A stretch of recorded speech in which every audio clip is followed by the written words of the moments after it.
چینی اور دوائیوں کی قیمتیں آسمان پر لے گئے. یاد ہے نا آپ کو جب ہم چھوڑ کر گئے تھے چینی 50 روپے کلو تھی, آج کتنی ہے؟ آج کہتے ہیں 100 روپے تک جا پہنچی ہے. اور آٹے کی قیمتیں بھی دیکھ لیں آپ, دوائیوں کی قیمتیں آسمان تک پہنچ گئی ہیں. عوام کے کھربوں روپے لوٹ لیے گئے. ملک کا حکمران اگرچہ دن رات کرپشن مافیاز اور این آر او کا ڈنڈورا پیٹتا ہے, لیکن چینی کی قیمت بڑھانے میں خود اس کی ذات ملوث ہے. کیا نیب اسے تحقیقات کے لیے گرفتار نہیں کرے گا؟ کیا اس پر کوئی ریفرنس دائر نہیں ہوگا؟ علیمہ خان صاحبہ جو کوئی جدی پشتی رئیس نہیں, بس خیراتی اداروں کی فنڈ ریزنگ کرتی رہتی ہیں, ان کے بیرون ملک اثاثوں کے ذرائع کی نیب کبھی کوئی چھان بین نہیں کرے گا؟ بنی گالہ میں عمران خان کے ذاتی گھر, اس کی غیر قانونی تعمیر کی فائل کیا یوں ہی بند رہے گی؟ فارن فنڈنگ کیس جس میں بے شمار مالی بے ضابطگیاں ہیں اور کرپشن ہے, جن کی گواہی خود پی ٹی آئی کے رہنما دے رہے ہیں. اتنے سال گزر جانے کے باوجود کیا الیکشن کمیشن ان پر کوئی فیصلہ نہیں کرے گی؟ یہ بڑے ایسے جاندار سوالات ہیں جن کا آج تک کوئی جواب سامنے نہیں آیا. ہم کب تک انتظار کریں گے؟ کیا ان تمام لوگوں پر کوئی فوجداری مقدمہ قائم نہیں ہوگا؟ کیا بنی گالہ میں زمین کی خرید کی منی ٹریل پر کوئی جے آئی ٹی نہیں بنے گی کہ یہ اتنی بڑی جائیداد کہاں سے بنی اور کیسے بنی؟ اس میں بہت کرپشن اور شکوک و شبہات ہیں. کل اسمبلی اراکین کے ٹیکس کوشواروں کی تفصیل سامنے آئی. عمران خان نے اربوں روپے کی جائیداد رکھتے ہوئے بھی 2,83,000 روپے کا ٹیکس دیا ہے. سوال یہ ہے کہ جب آمدنی اتنی قلیل ہے, اتنی کم ہے, تو آپ کے لاہور زمان پاک کے گھر پر خرچ ہونے والے کروڑوں روپے کہاں سے آئے؟ یہ بتانا ہوگا. کیا نیب ان آمدن سے زیادہ اثاثوں پر کوئی ایکشن نہیں لے گا؟ احتساب کے اداروں کو اپوزیشن کے سوا کسی کے احساس سے نظر نہیں آتے, اور نہ ہی کسی کی آمدنی کے ذرائع. ریاست مدینہ تو بہت بلند و برتر مثال ہے. قانون و انصاف کا ادنا سا معیار رکھنے والی ریاست میں بھی ایسا نہیں ہوتا. کیا کچھ لوگ اس دورے معیار کی وجہ سے کسی جرم کے بغیر سزائیں پاتے رہیں گے, اور کچھ لوگ سب کچھ کر کے بھی بے گناہی اور معصومیت کے سرٹیفکیٹ حاصل کرتے رہیں گے؟ قوم کب تک دیکھنے اور جاننے کے باوجود خاموشی سے یہ سب کچھ سہتی رہے گی؟ کیا ہم ایسا پاکستان اپنی آنے والی نسلوں کے لیے چھوڑنا چاہتے ہیں؟ فیصلہ کر لیں آج. کیا ہم ایسا پاکستان اپنی آنے والی نسلوں کے لیے چھوڑنا چاہتے ہیں؟ میں تو کہوں گا نہیں, ہرگز نہیں, کبھی بھی نہیں, کبھی بھی نہیں. مجھے ایک بڑا پرانا ایک شعر یاد آ رہا ہے. دل بغض و حسد سے رنجور نہ کر, یہ نور خدا ہے اسے بے نور نہ کر. نا اہل و کمینہ کی خوشامد سے اگر جنت بھی ملے تجھ کو تو منظور نہ کر. میں تو ان خیالات کا حامی ہوں, اس نظریے کا حامی ہوں. خواتین و حضرات, میڈیا کو ریاست کا چوتھا ستون کہا جاتا ہے. اظہار کی آزادی بنیادی انسانی حقوق میں سے ایک ہے. افسوس کہ دیگر حقوق کی طرح پاکستانی عوام سے یہ حق بھی چھین لیا گیا. ایک طرف مجھے سیاسی جماعتوں کا بلیک آؤٹ نظر آتا ہے اور دوسری طرف غیر سیاسی اور غیر جمہوری عناصر کا بے روک ٹوک پروپیگنڈا. کہیں مجھے چینلوں کی غیر قانونی بندش نظر آتی ہے تو کہیں اخبارات اور جرائد کی مخصوص علاقوں میں تقسیم پر پابندیاں. ریاستی طاقت سے میڈیا کی زبان بندی کہاں کا انصاف ہے؟ صحافیوں, بالخصوص خواتین صحافیوں کو سرکاری ایجنسیوں کا اٹھا کر لے جانا اور تشدد کا نشانہ بنانا بزدلانہ اور انتہائی قابل مذمت ہے. سینئر صحافیوں کو چینلوں یا اخبارات کی ملازمت سے برخاست کروا دینا, بے بنیاد مقدمات میں الجھا دینا اور قید میں ڈال دینا کیا ایک جمہوری ریاست کا طریقہ ہے؟ میں اس کانفرنس کے شرکاء سے درخواست کروں گا کہ سب مل کر یہ عہد کریں کہ ہم میڈیا اور ذرائع ابلاغ کی حفاظت کریں گے اور اس کی آزادی پر کوئی قدغن قبول نہیں کریں گے.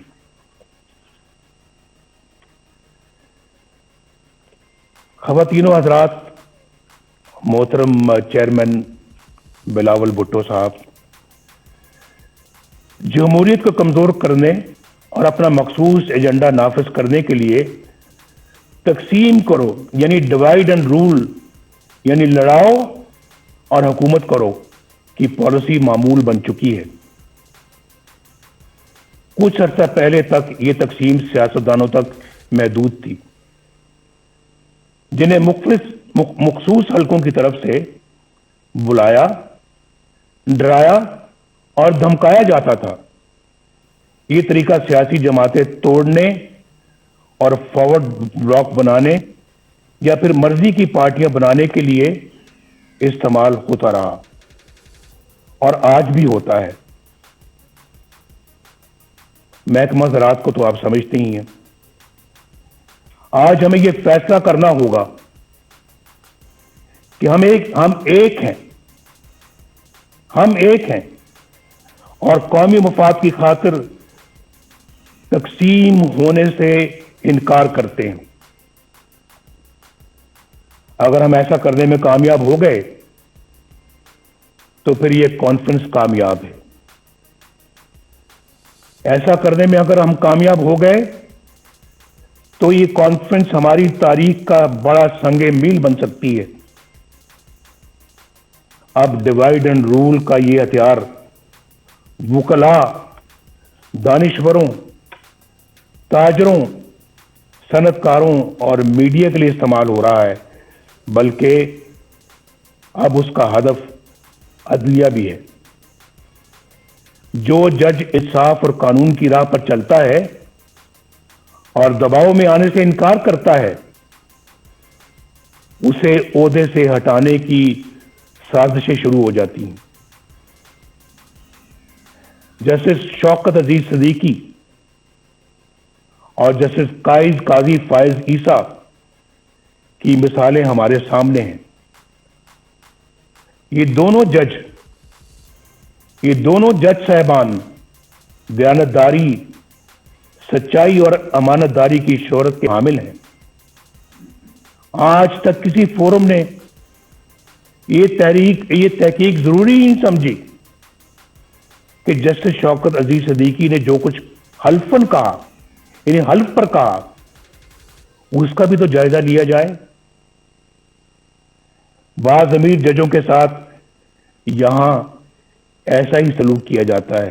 انفارچونیٹلی یہاں انصاف پسند اور امانت دار نہیں بلکہ ایسے منصف تلاش کیے جاتے ہیں جو ان کے ہر جائز اور ناجائز مطالبات تسلیم کریں.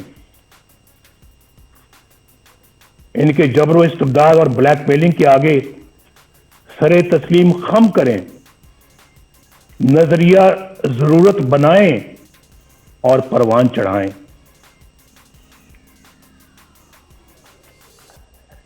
آئین کو سیبوٹاج کرنے والے ڈکٹیٹروں کے اقدامات کو قانون کا جامہ عطا کریں، ان کے گلے میں ہار پہنائیں، ان کو ویلکم کریں، خوش آمدید کہیں ان کو. آپ نے تو بہت اچھا کام کیا ہے، آپ کی تو ضرورت تھی آج. یہ تو کام بہت پہلے ہو جانا چاہیے تھا. آپ نے ماشاء اللہ لیٹ لگایا ہے، یہ پہلے لگانا چاہیے تھا. سب سے پہلے پلیٹ میں پھول لے کر ان کو پیش کیے جاتے رہے ہیں، اور پھر آرٹیکل 6 جیسے سنگین جرم کے ملزم کو آئین میں ترمیم کا اختیار عطا کیا جاتا ہے. یہ سب تماشا آپ نے اپنی آنکھوں سے دیکھا ہے. اس کے باوجود یہ سب کچھ دوبارہ کہنے کی نوبت آ رہی ہے. یعنی یہ سب کچھ ہو رہا ہے اور عوام کے منتخب وزیر اعظم کو پھانسی دیں، جیلوں میں ڈالیں، جلا وطن کریں اور ان کو اور ان کے خاندان کو ذلیل و رسوا کریں. اس کانفرنس کو آئین کی حکمرانی اور ووٹ کی عزت کے تحفظ کے لیے آج ایک جامع لائے عمل تجویز کرنا چاہیے. اگر میثاق جمہوریت کی بنیاد پر کسی نئے میثاق کی تشکیل ضروری ہو تو اس پر غور کیا جانا چاہیے.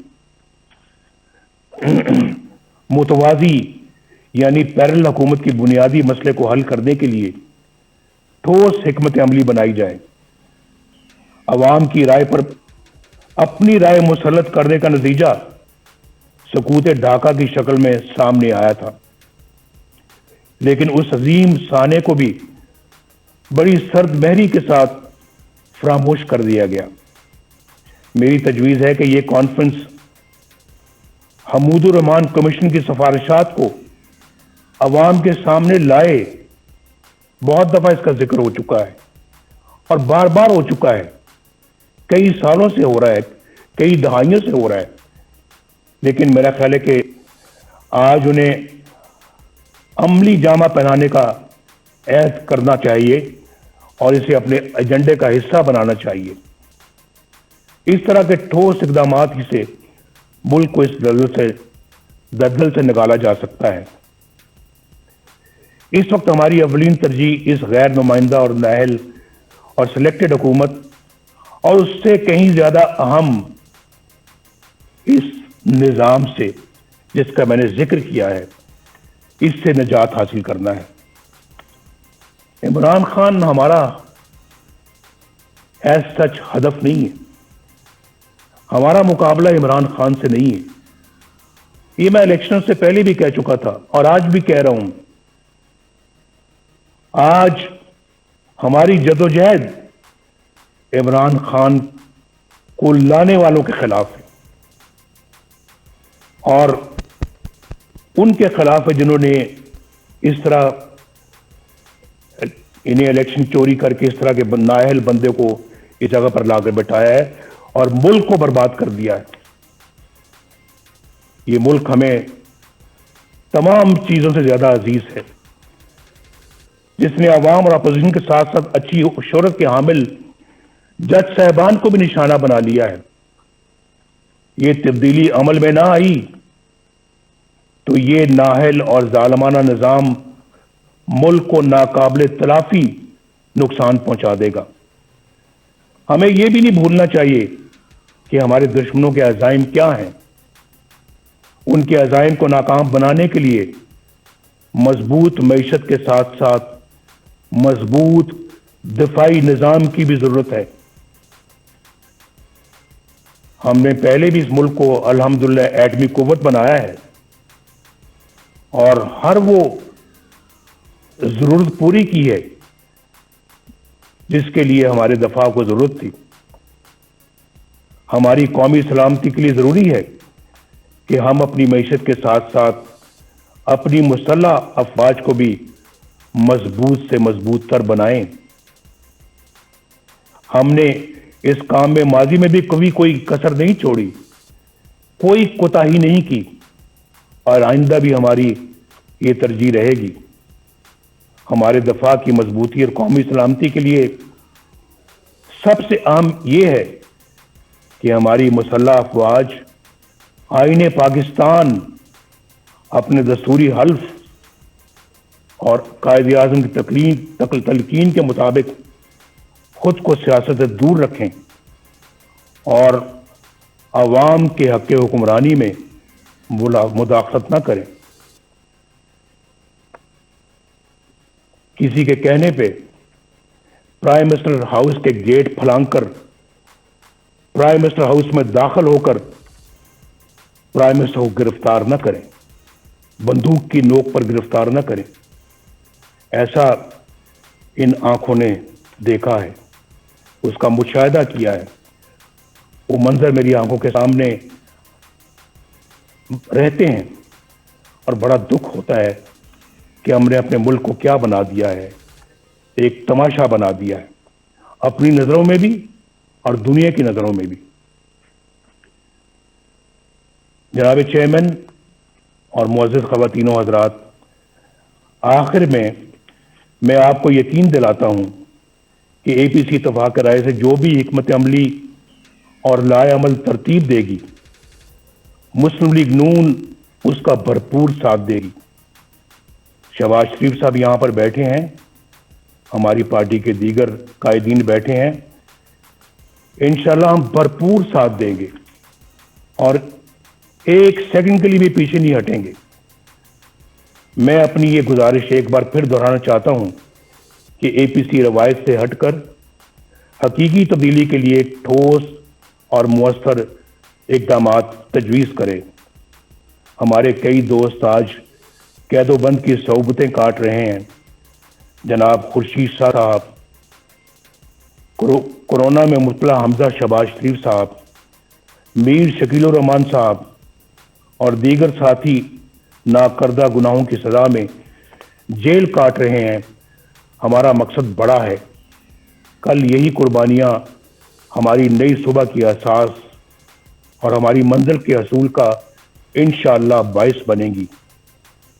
میں آپ سب قائدین کا بے حد شکر گزار ہوں اور اپنے میزبان جناب بلاول بھٹو زرداری صاحب کا بھی دل کی گہرائیوں سے شکریہ ادا کرتا ہوں کہ مجھے آپ نے اپنی گزارشات پیش کرنے کا موقع دیا۔ میری اور پوری قوم کی دعائیں آپ کے ساتھ ہیں۔ اللہ حافظ۔ پاکستان پائندہ باد۔